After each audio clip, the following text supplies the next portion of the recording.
Welcome back to News Geelong on this Friday evening as we turn to local sport with our very own sport official, Nathan Curry. Good evening, Nathan. Good evening to you too, Meryl, and good evening, everyone. First up tonight, News Geelong's man of the Geelong and District Football League, Cal Lowther, spoke to BellPost Hill defender Brad Martin about his side's win over Bannockburn in the qualifying final last Saturday. Brad, you were a bit... you won footy at the start and you were able to get the ball inside 50 quickly, but every time they got it down there and they were able to score, and you didn't really get on top of them till the third quarter.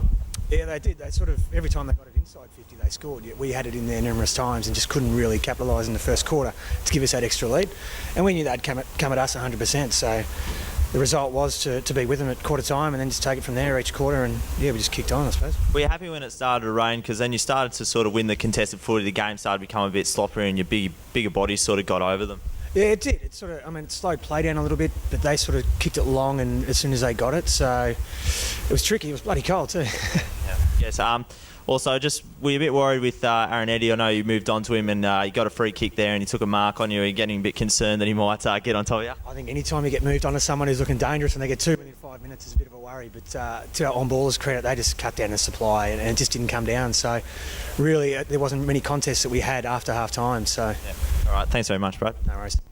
Then Cal headed over to the Bannockburn camp to chat to coach Ron Pilgrim after his side's loss.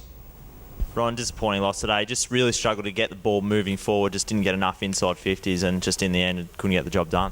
No, you're spot on. I think we got to about a point in front there, or even halfway through the first, 10 minutes into the second quarter, and I said to the guys that we just dropped off after that. But to BellPost Still's credit, their pressure was pretty good, and unfortunately, mate, we failed the test when the pressure footy was on, and they just took it away from us. Where do you think you sort of broke down? I know that it was really sloppy, but you just couldn't seem to get free possession, and that was really disappointing. Obviously, couldn't move it forward inside 50. Nah, spot on. We did a stoppage count, and I hate to think what the end figure was, but we got belted at the stoppages. And we spoke about before the game that if we let BellPost still slow the game down, they're bigger body than us, that they'll be hard to beat. And unfortunately, our game plan didn't go to plan, and we didn't get that quick breakaway. But full credit to them because they had pressure on us everywhere.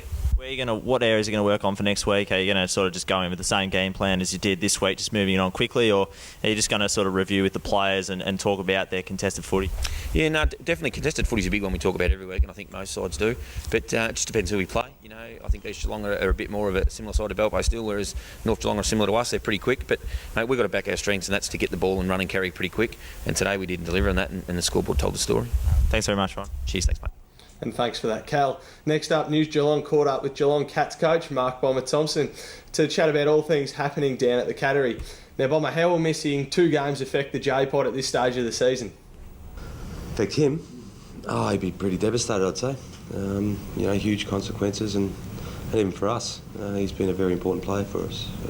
He's recently hit form again, and that's fantastic, and so we're going to miss him. How will he go at the selection table, given he will have missed a fair chunk of game time? I think he'd be a fair chance to come straight back in. Yeah, I'm not sure how many goals he's kicked. He's probably kicked between 30 and 40 or something. 45. 45, there you go.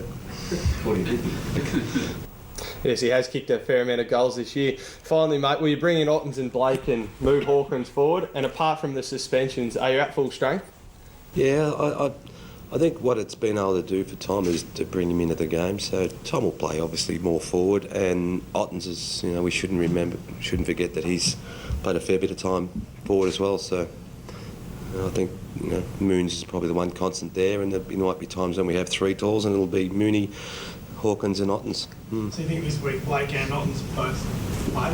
Fair chance, yeah. So close to full strength with this week? Us? Obviously you won't have the 2 suspended players, but other than that... Yeah, it depends whether you sort of... Yeah, we'd be pretty close to full strength apart from Pods and Josh Hunt, I think. So yeah, Ling's all right, Mackie will... Thanks for your time there, Bomber, and good luck tomorrow against the Eagles, end of the season. Before I go, I just want to wish all the best to the under-14 and under-16 boys who will be playing in their grand finals out at Lara for AFL footy. All the best to you guys as well. That's it for sport. I'll see you again next week, but until then, it's back to you, Meryl. Thanks, Nathan. Well, winter is holding on tightly, and with our weather queen, Lani Salathiel. Good evening, Lani. Is there any sunshine on the way? Good evening, Meryl, and good evening, everyone. There is a little bit of sunny weather in store for us this week, so that's a little bit exciting. Having a look at the weekend forecast and the start of next week. For Saturday, a cloudy day with some isolated showers until afternoon and some light winds, a maximum of 14. For Sunday, a sunny day with some light winds around, a maximum of 15. And Monday, a sunny day again, a bit of patchy fog early in the morning, a maximum of 16. And warming up for Tuesday, a maximum of 18, a bit of morning cloud clearing in the afternoon. For Wednesday, a cloudy day with some areas of rain easing to isolated showers later in the day. Light winds, a maximum of 15. And today we had a cloudy day, a few scattered showers around, though they eased this afternoon. We had a minimum of 5 and a maximum of 13. Around the surf coast today, Aireys Inlet had a top of 12 and Avalon just 1 degree higher, a top of 13. So until next Wednesday, Meryl, that's the forecast. Thanks, Lani, and next Wednesday we'll see you on the first day of spring. The beautiful views from our Great Ocean Road are world class. However, access to these viewing points are not always so convenient. Work is underway for a new viewing platform at the Aireys Inlet split. Debbie Meaney gives us an update. I'm here in Aireys on a windy day to talk to Richard Davies, the CEO of the Great Ocean Road Coast Committee, who's busy replacing the Eagle Rock viewing platform here in Aireys Inlet. So Richard, you're busy here at the lighthouse? Yes, we are, Debbie. We're replacing the old split point lookout with a brand new lookout structure that'll be completed late next week. And you've had a lot of rain. Has that impinged on your works? Yeah, look, it has mainly with the revegetation, which we've only just commenced today. But the remainder of the work has been really good. There's been a lot of concrete poured, but that can be done in between showers. And what about the funding for this? It's a joint project between our committee. We're contributing 15% of the funds, and DSE the remaining 50%. Okay, and how long has this project taken? It's a 4-week project. It's finishing on time this week, and it'll be open to the public towards the end of this month once vegetation work is complete. This is Debbie Meaney in Aireys Inlet for News Geelong. Thank you, Debbie, and thank you for joining us on News Geelong. We look forward to your company on Wednesday night. I'm Meryl Friend, and together with all the team at News Geelong, we have pleasure in welcoming back Graham Rawlins next week. Until then, have a good evening and a great weekend.